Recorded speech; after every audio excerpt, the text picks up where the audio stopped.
குருவே சரணம். எல்லோருக்கும் நமஸ்காரம். நாம் இந்த பதிவில் சனியை பற்றி ஒரு சில விஷயங்களை தெரிஞ்சுக்க போகிறோம். ஒரு சில நேயர்களுடைய கேள்வி. பொதுவாகவே சனியை பற்றி நிறைய பேர் பேசும்போது கோடிகளை அள்ளி கொடுப்பார் அப்படின்னு ஒரு விஷயங்களை சொல்கிறாங்க. சனி அப்படின்னு சொன்னாலே பணம் அதிகமாக தருவார் அப்படிங்கிற ஒரு பேச்சு நடமாற்றம் மக்கள் மத்தியில் நிறைய பேருக்கு இருக்குது. இது உண்மைதானா?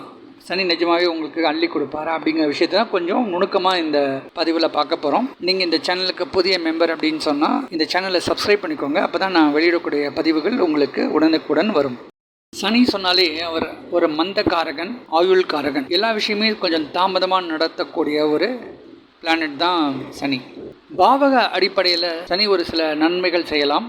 காரக அடிப்படையில் சனியால் எந்த பெரிய ஒரு நன்மையும் செய்ய முடியாது. ஏன்னா சனிக்குன்னு ஒதுக்கப்பட்ட சில காரகங்கள் எல்லாமே மனிதர்களுக்கு தேவையில்லாத விஷயங்கள் தான். சனி வலுத்தவர் பார்த்தோன்னா ரொம்ப பொறாமை குணமுடையவராகவும் அதிக முன்கோபம் உள்ளவராகவும் எதையுமே ரொம்ப அலட்சியமாக இருக்கக்கூடிய விஷயம் படைத்தவராக இருப்பார். எந்த ஒரு விஷயத்தையுமே சுறுசுறுப்பாக இயங்க மாட்டார். சனி அப்படின்னா ரொம்ப தாமதமாக இயங்கக்கூடிய ஒரு நபராக இருப்பார். எந்த விஷயத்தையுமே இயற்கையாகவே அவரை ரொம்ப சோம்பேறித்தனமாக நடந்துக்கக்கூடிய ஒரு பர்சன். யாரை பார்த்தாலும் அவருக்கு பொறாமை அதிகமாக இருக்கும். ஸோ இதெல்லாம் ஒருவருடைய ஜாதகத்தில் சனி சரியான நிலையில் இல்லாமல் தனித்தோ இல்லை பாவர்களோட தொடர்பு ஏற்பட்டோ இருந்தால் கண்டிப்பாக இப்படிப்பட்ட பலன் இருக்கும். குருக்கு கொடுக்கப்பட்ட தனம் அப்படின்னு சொல்லக்கூடிய தனக்காரகன் அப்படின்னு சொன்னாலே குரு தான். சுக்கிரனுக்கு ஒருவருக்கு சொகுசான வாழ்க்கையை தரக்கூடிய ஒரு வல்லமை இருக்குது. இப்போ வண்டி வாகன சேர்க்கையெல்லாம் சுக்கிரனால் தர முடியும். சனி அப்படின்னு சொன்னாலே கடுமையான உழைப்பு, ரொம்ப கஷ்டப்பட்டு வேர்வை சிந்தி உழைக்கிறவங்க எல்லாமே சனியுடைய காரகம் இருக்கிறவங்க தான். சனி ஒரு நல்ல ஒரு கிரகங்களுடைய தொடர்புலையோ பார்வையிலையோ இருந்தால் வேலை மூலியமாக ஒரு நல்ல பொருளாதார மேன்மை அடையக்கூடிய ஒரு சீனியர் லெவல் பர்சனாக இருப்பாங்க. நிறைய பேருக்கு வழிகாட்டக்கூடிய ஒரு தலைவராக இருக்கக்கூடிய அமைப்பும் சில பேருக்கு ஏற்படும். இப்போ சனி வலுத்தவர்கள் எல்லாருமே உடனே யோகக்காரர்கள், கோடீஸ்வரர்கள்லாம் சொல்ல முடியாது. சனி யாரோட சேர்ந்திருக்காரு, சனி யாருடைய பார்வை வாங்கியிருக்காருங்கிறது தான் ரொம்ப ரொம்ப இம்பார்ட்டண்ட். அது இல்லாமல் தனித்த ஒரு சனியால் எந்த ஒரு காரக நன்மையும் செய்ய முடியாது. ஒரு கிரகத்தால் காரக நன்மை எப்போ கிடைக்கும், பாவக நன்மை எப்போ கிடைக்கும்னு தெரிஞ்சுக்கணும். தன்னுடைய வாழ்நாளில் அந்த கிரகத்துடைய தசா புக்தி எப்போ நடக்குதோ அந்த காலகட்டத்தில் தான் அந்த பாவக நன்மை ஏற்படும். காரக நன்மை வாழ்நாள் முழுவதுமே ஏற்படும்.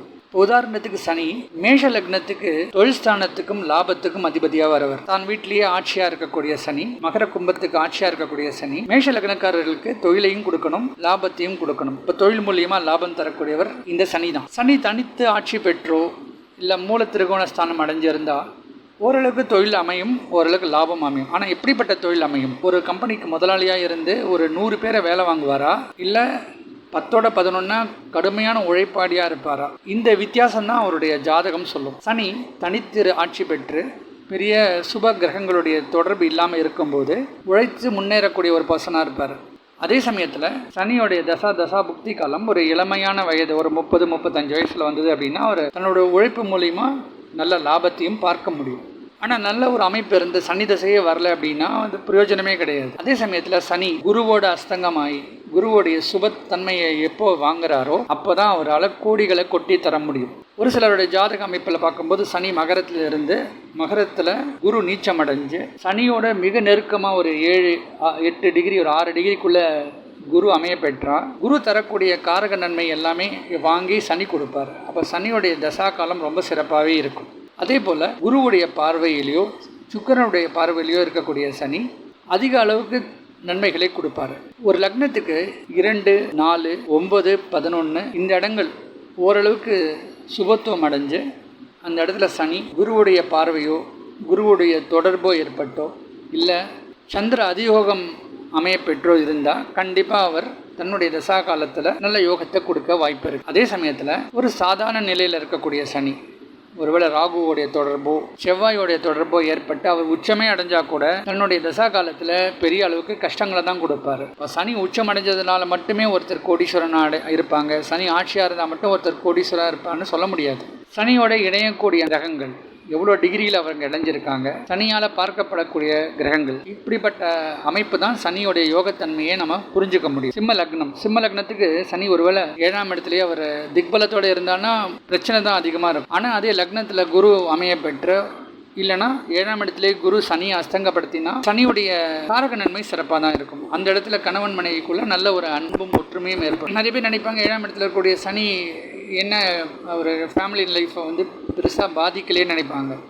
ஆனால் அந்த இடத்துல அவங்க கணவன் மனைவிக்குள்ள நல்ல அன்பும் ஒற்றுமையும் இருக்கிறதுக்கு காரணம் என்னென்னா, சனியுடைய கெடுபலன்களை முழுதுமே வந்து குருவோடைய தொடர்பால் பாசிட்டிவாக மாறிடுது. இதே போல் தான் கடக லக்னத்துக்கு அஷ்டமஸ்தானத்தில் இருக்கக்கூடிய சனி அவர் 8ஆம் இடத்துல மூல திரிகோணஸ்தானத்தோடு இருந்தாலும், ஒருவேளை செவ்வாய் ராகு இவர்களோட தொடர்பு ஏற்பட்டால், ஒருவேளை விருச்சிகத்தில் செவ்வாய் ஆட்சி பெற்று 4ஆம் பார்வையாக சனியை பார்த்து, இல்லை ராகுவோடைய தொடர்போடு சனி இருந்தது அப்படின்னா அதிக பிரச்சனை, அடிக்கடி ஆஸ்பத்திரியில் அட்மிட் ஆகுது, ஆயுள் பிரச்சனை ஏற்படக்கூடிய சூழல்லாம் இருக்குது. ஆனால் அதே சமயத்தில் 8ஆம் இடத்துலையே வந்து உச்சத்தை நெருங்கக்கூடிய சுக்கிரன் சனியை கூட அமைய பெற்றோ, இல்லை கடகராசியிலேயே சந்திரன் ஆட்சி பெற்று நல்ல ஒரு ஒளித்தன்மையோட ஒரு பௌர்ணமி சந்திரனாக இருந்தோ தன்னுடைய சந்திர அதியோகத்து மூலிமா பாசிட்டிவான ஒரு சனியாக மாற்றுவார். அந்த நேரத்தில் 8ஆம் இடத்துல இருக்கக்கூடிய சனியோட தன்னுடைய தசை காலத்தில் எதிர்பாராத வாய்ப்புகளும் அதிர்ஷ்டங்களும் ஏற்பட்டு ஓரளவுக்கு பொருளாதார மேன்மை அடையக்கூடிய அமைப்பு இருக்கும். அப்போ ஒரு கோடிகள்லாம் வந்து அவ்வளோ சீக்கிரமாக எல்லாருக்குமேலாம் கிடைக்காது. இப்படிப்பட்ட ஒரு